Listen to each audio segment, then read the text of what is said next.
กิจวัตรประจำวันพี่น้องเลยข้าวหัวข้าวสวนพุดฟ้าโคตรหยาพี่น้องเลยหน่อใหม่ปรุงเลยพี่น้องฟ้าโคตรหยาพุดฟ้าคักหน่อคือเป็นว่าพี่น้องพอได้กินอยู่ได้พี่น้องว่าโคตรหนามตลอด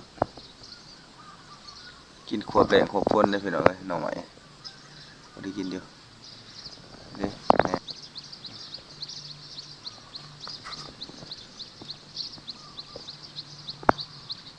วัวแม่พี่น้องใส่กระถางแล้วนี่น้ำจะเสาร์วันเสาร์วันที่14เกี่ยมตอนรับปีใหม่พี่น้องเกี่ยมตอนรับปีใหม่พักพอดีงามเลย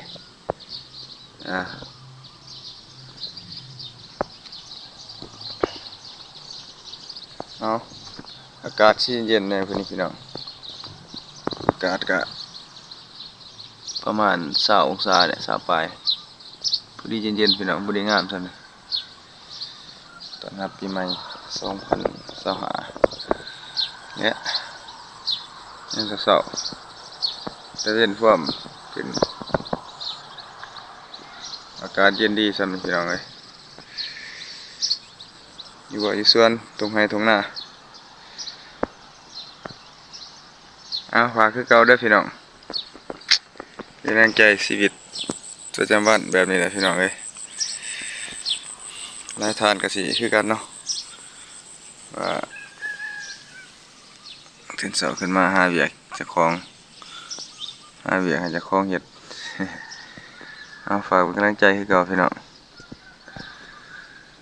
กดติดตามกดไลค์กดแชร์ขอบใจที่ให้เกียรติติดตามรับชมตลอดมาพี่น้องเอ้ยพบกันใหม่